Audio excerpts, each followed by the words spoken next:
Pues el primer amor que no supimos explicar, y nadie nos dijo que eso también dejaba huella. Si este tipo de recuerdos te incomodan y te llaman al mismo tiempo, suscríbete a VHS Retro. Aquí volvemos a mirar sin prisa lo que creíamos inocente, porque crecer también es aprender a rebobinar. El 7 de noviembre de 1975 en Estados Unidos, la cadena ABC estrenó Wonder Woman. No era un lanzamiento cualquiera, era una apuesta cultural en un país que todavía sangraba por dentro. Vietnam había terminado hacía apenas meses. Watergate había erosionado la confianza en el poder. El feminismo de segunda ola exigía representación real, no decorativa.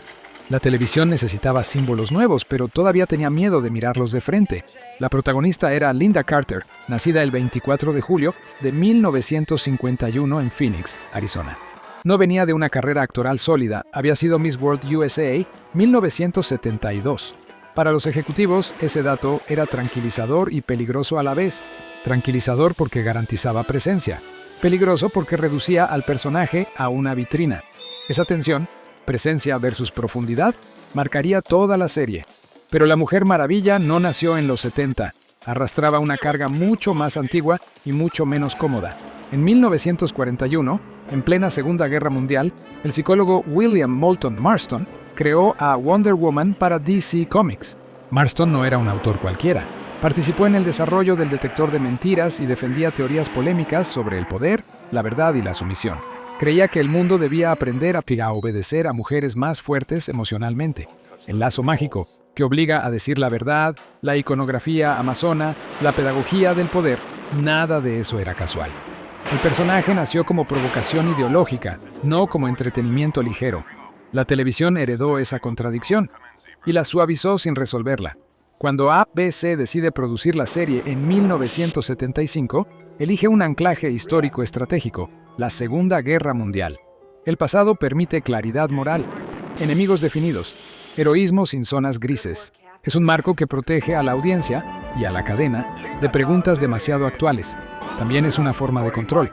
El episodio piloto, The New Original Wonder Woman, presenta a Diana, princesa de Temisira, una isla de Amazonas aislada del mundo. El mayor Steve Trevor se estrella allí y desencadena la salida de Diana hacia el mundo de los hombres. La premisa es poderosa. Una mujer superior física y moralmente decide intervenir en un conflicto humano devastador, pero la ejecución revela pronto otra cosa. Mientras el guión habla de justicia, igualdad y sacrificio, la cámara insiste en el giro del cuerpo como rito de transformación, el traje brillante y ajustado, casi ceremonial. La música que convierte la metamorfosis en espectáculo. La transformación no es solo narrativa, es un ritual visual repetido, un ancla emocional. Semana tras semana el mismo gesto, el mismo giro, la misma promesa. Ahí aparece el primer quiebre real del fenómeno. La serie dice que trata sobre poder femenino, pero muestra otra cosa. Una fascinación visual que coloca al espectador en una posición ambigua, especialmente al espectador joven. Admiración y algo más, algo que no tenía nombre. ¿Te pasó también o solo lo entendiste muchos años después? El éxito fue inmediato. La serie funcionó en audiencia y conversación. Lynda Carter se convirtió rápidamente en un icono reconocible. Pero dentro de ABC, la incomodidad crecía. ¿Era una serie infantil? ¿Un manifiesto feminista diluido? ¿Un producto familiar con una carga simbólica que nadie sabía manejar? La respuesta fue drástica. Cancelación tras una sola temporada. No por fracaso, por ambigüedad. Esa decisión es clave para entender todo lo que vino después. En 1977, CBS rescata la serie. La renueva y toma una decisión que parece técnica pero es profundamente ideológica: trasladar la acción al presente. A simple vista, modernizarla tenía sentido. En la práctica, significó abandonar el único marco que le daba densidad moral. Sin nazis, sin guerra total, sin enemigos absolutos. Lo que queda es una heroína moviéndose por un mundo cotidiano, resolviendo conflictos episódicos, televisivos, contenidos. El peligro se reduce, el mensaje se suaviza, la fórmula se impone, la figura se vuelve más pulida, más accesible, más repetible. Y en ese proceso algo esencial se diluye. Los primeros episodios en CBS aún conservan restos del conflicto original, pero pronto la serie se acomoda en una rutina reconocible. Villanos de una semana, restauración del orden en 40 minutos, cierre limpio. La Mujer Maravilla sigue siendo fuerte, pero ya no incomoda. Y sin embargo, algo persiste: la presencia. Linda Carter no interpreta a una heroína agresiva. Su poder es sereno, contenido, casi maternal. No grita, no humilla, no necesita imponerse constantemente. Esa combinación, autoridad tranquila, belleza idealizada y control absoluto, crea una imagen profundamente ambigua para una generación entera, especialmente para quienes la miraban desde la infancia. Aquí nace el recuerdo que no envejece igual que otros. Aquí se instala la confusión que solo se entiende con los años. Porque La Mujer Maravilla no fue solo una serie que veíamos, fue algo que sentíamos sin saber cómo nombrarlo. Al volver hoy a esos episodios iniciales, algo se resquebraja, no porque estuvieran mal hechos, no porque mintieran, sino porque revelan una verdad incómoda. Muchas de nuestras primeras emociones no vinieron con manual de instrucciones. La televisión no nos explicó qué hacer con eso, los adultos tampoco, y quizá por eso seguimos regresando a estas historias. No para destruirlas, sino para entendernos, para aceptar que hubo símbolos que nos formaron mientras creíamos que solo nos entretenían. Tal vez la pregunta nunca fue ¿qué representaba la Mujer Maravilla como personaje? Tal vez la pregunta real es ¿qué representó para nosotros en el momento exacto en que todavía no sabíamos quiénes éramos? Hubo un momento en que la Mujer Maravilla dejó de ser una promesa cultural y empezó a convertirse en una contradicción que nadie quería mirar demasiado de cerca. Ese momento no ocurrió de golpe, ocurrió en silencio. Cuando CBS toma el control total de la serie en 1977, la decisión de trasladar la acción al presente no solo responde a una lógica televisiva, responde a un miedo estructural. El miedo a que una heroína demasiado poderosa, demasiado simbólica, demasiado ideológica, empiece a hacer preguntas que la televisión comercial no puede sostener semana tras semana. La Segunda Guerra Mundial ofrecía un relato claro, el bien contra el mal. El presente exigía otra cosa, repetición, ligereza, consumo. Y ahí, Diana Prince empieza a cambiar sin que el espectador lo note del todo. Ya no es la amazona que irrumpe en un conflicto histórico devastador. Ahora es una figura elegante que se mueve entre oficinas, laboratorios, misiones encubiertas y amenazas perfectamente dosificadas. El peligro existe, pero nunca desborda. La tensión está calculada. El orden siempre se restaura. La serie se vuelve cómoda. Pero esa comodidad tiene un costo psicológico, porque mientras las tramas se simplifican, la presencia de Linda Carter se vuelve el verdadero centro del relato. No es el conflicto lo que sostiene la atención, es ella. Carter construye a Diana desde una calma inquebrantable. Su voz no tiembla, su cuerpo no duda, su mirada transmite seguridad absoluta. En una televisión poblada de héroes masculinos impulsivos, violentos o arrogantes, esa serenidad se siente distinta, más adulta, más peligrosa incluso. Ahí ocurre el segundo quiebre. La serie empieza a decir menos, pero a sugerir más. La cámara sigue insistiendo. El vestuario se mantiene, la transformación ritual no desaparece, y el espectador vuelve a ocupar el mismo lugar ambiguo. Admirar algo que no sabe si está permitido admirar de ese modo. Para muchos niños y adolescentes de finales de los 70, la Mujer Maravilla no fue solo una heroína. Fue el primer contacto con una figura femenina poderosa que no pedía permiso, que no necesitaba ser salvada, pero que al mismo tiempo era presentada desde una estética cuidadosamente controlada. Ese choque deja marca, y aquí aparece una de las grandes contradicciones históricas de la serie. En pantalla, la Mujer Maravilla representa independencia, fuerza y autoridad moral. Fuera de cámara, Linda Carter tenía muy poco control creativo. Durante el rodaje, Carter sufrió lesiones físicas reales, problemas de espalda, desgaste muscular, dolor crónico provocado por el traje y las escenas de acción repetidas. La presión por mantener una imagen corporal perfecta era constante. La serie necesitaba que su cuerpo sostuviera el mito, incluso cuando el guión ya no lo hacía. Empoderamiento como imagen, limitación como realidad. Esta tensión no es anecdótica, es estructural. Resume perfectamente la época. Una cultura que empieza a hablar de igualdad, pero todavía no sabe cómo practicarla sin convertirla en espectáculo. La audiencia, mientras tanto, seguía ahí. Los números acompañaban, la serie funcionaba, pero algo se estaba vaciando. Los villanos se vuelven intercambiables, los conflictos internos prácticamente desaparecen. Diana ya no duda, ya no aprende, ya no se equivoca. Y cuando un personaje deja de transformarse internamente, lo único que queda es la forma. Eso explica por qué La Mujer Maravilla no envejeció como otras series contemporáneas. No se recuerda por episodios memorables o tramas complejas, se recuerda por sensaciones. La música, el giro, la imagen. Era un ritual semanal, casi hipnótico.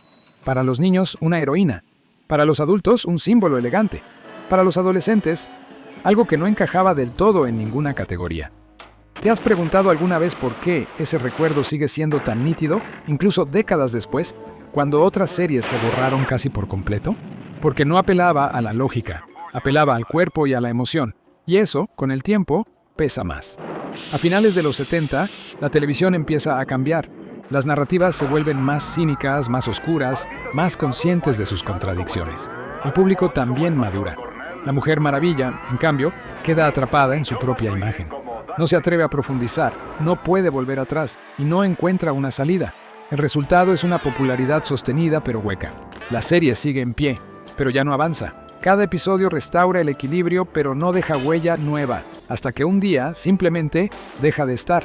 En 1979, sin grandes anuncios ni despedidas, La Mujer Maravilla es cancelada. No hay episodio final pensado como cierre. No hay arco conclusivo. Diana sigue salvando el día hasta que ya no vuelve. Ese final silencioso es coherente con todo lo anterior, porque la serie nunca supo cómo cerrar lo que había abierto, y eso también deja marca en el espectador. Hay historias que terminan mal, otras terminan bien, pero las que no terminan del todo son las que más nos persiguen, porque nos obligan a completar el sentido con nuestra propia memoria. Tal vez por eso, cuando hoy volvemos a mirar La Mujer Maravilla, sentimos algo extraño. No es solo nostalgia, es una revisión incómoda, una sensación de que aquello que nos fascinó de jóvenes no era tan simple, ni tan inocente. Y aquí aparece la pregunta que incomoda de verdad, la que no se puede esquivar. Cuando recuerdas hoy a La Mujer Maravilla, ¿la miras con los mismos ojos o con los que te dio el tiempo? El final de La Mujer Maravilla no llegó como un golpe, llegó como llegan las cosas importantes en la vida adulta, sin aviso, sin épica, y con una sensación de vacío que tarda años en entenderse. Entre 1975 y 1979, la serie emitió 3 temporadas y 60 episodios. Una cifra modesta si se la compara con otros fenómenos televisivos, pero el impacto cultural que dejó fue desproporcionado frente a esos números. Nunca ganó premios Emmy relevantes, nunca tuvo un episodio final diseñado como despedida, nunca cerró su propio círculo narrativo. El 11 de septiembre de 1979, CBS emitió el último episodio. Diana Princess salva el día una vez más. No hay discurso final, no hay sacrificio definitivo, no hay transformación, simplemente se apaga la señal. Y ese detalle es clave, porque La Mujer Maravilla fue una serie que nunca supo cómo terminar lo que había empezado, ni en pantalla, ni fuera de ella. A finales de los 70, la televisión estadounidense estaba cambiando de piel. El público se volvía más cínico, más consciente de las grietas del sistema. Las historias empezaban a mostrar contradicciones más explícitas. Los héroes ya no eran tan puros. Los finales felices empezaban a parecer ingenuos. La Mujer Maravilla quedó atrapada entre dos épocas, demasiado adelantada para los 70, demasiado contenida para los 80. Ese desajuste explica por qué su final fue silencioso. La serie ya no encajaba, pero tampoco podía reinventarse sin traicionarse por completo. Y cuando una historia no sabe quién quiere ser, suele desaparecer sin despedirse. Para Lynda Carter, el cierre fue especialmente complejo. Tenía 28 años cuando la serie terminó. A una edad en la que muchas carreras apenas despegan, la suya quedó marcada por una paradoja cruel. Era demasiado famosa para desaparecer y demasiado asociada a un solo personaje para transformarse con facilidad. Durante los años siguientes, Carter trabajó de forma intermitente. Participó en películas para televisión, hizo música, apareció en papeles secundarios, pero nunca volvió a ocupar el centro simbólico que había tenido como Diana Prince, no por falta de talento, sino por exceso de icono. La industria no supo qué hacer con una mujer que había representado poder, deseo, autoridad y fantasía al mismo tiempo, y ella tampoco tuvo control total para redefinir esa imagen. El legado de La Mujer Maravilla quedó entonces suspendido en un lugar extraño de la memoria colectiva. No envejeció como Batman de los 60, convertido en objeto de culto irónico. No fue reivindicada de inmediato como obra feminista compleja. Tampoco fue olvidada, fue algo más íntimo. Fue un recuerdo personal que cada espectador guardó por razones distintas. Con el paso de los años, llegaron las relecturas académicas y culturales. Se habló del feminismo televisivo temprano, de la importancia de ver a una mujer fuerte, liderando una serie de acción en horario estelar. También se criticó, con razón, la mirada masculina persistente, la estetización constante del cuerpo, la contradicción entre discurso y forma. Pero hay una consecuencia que rara vez se aborda con honestidad. Para muchos hombres y mujeres que hoy tienen entre 35 y 55 años, La Mujer Maravilla pues fue el primer cruce entre el ideal heroico y el deseo, vivido en silencio, sin contexto y sin conversación. No hubo adultos que explicaran lo que estaba pasando, no hubo lenguaje emocional, solo imágenes repetidas semana tras semana. Ese tipo de experiencia no desaparece, se archiva, y cuando se archiva sin procesar, regresa más tarde. Por eso, al volver hoy a ver la serie, algo incómoda. No porque descubramos que estaba mal, sino porque entendemos que nos marcó en un momento en que no sabíamos defendernos de los símbolos. La adultez no destruye ese recuerdo, lo reorganiza, y ahí aparece la verdadera dimensión del legado de la Mujer Maravilla. No fue solo una heroína televisiva, fue un espejo temprano, uno que nos devolvía una imagen confusa de poder, admiración y atracción cuando todavía estábamos formando nuestra identidad. Hoy, con distancia, podemos ver sus límites, podemos señalar sus contradicciones, podemos hablar de lo que no se dijo. Y ese ejercicio, volver a mirar sin idealizar, es precisamente el espíritu de este canal. Si este tipo de relectura también te interpela, suscríbete a VHS Retro. No para vivir en el pasado, sino para entender cómo ese pasado sigue hablando en nosotros, incluso cuando creemos haberlo superado. Porque crecer no consiste en olvidar, consiste en revisar sin miedo. La Mujer Maravilla no cerró con un final épico, porque nunca fue solo una historia sobre salvar el mundo. Fue una historia sobre cómo aprendimos a mirar y, sobre todo, sobre lo que no supimos mirar en ese momento. Quizá por eso sigue ahí, flotando en la memoria, no como una serie perfecta, sino como una pregunta abierta. Y aquí llega la pregunta que cada espectador tiene que responder en soledad. Cuando hoy recuerdas a La Mujer Maravilla, ¿qué parte de ese recuerdo habla de ella? ¿Y qué parte habla de ti?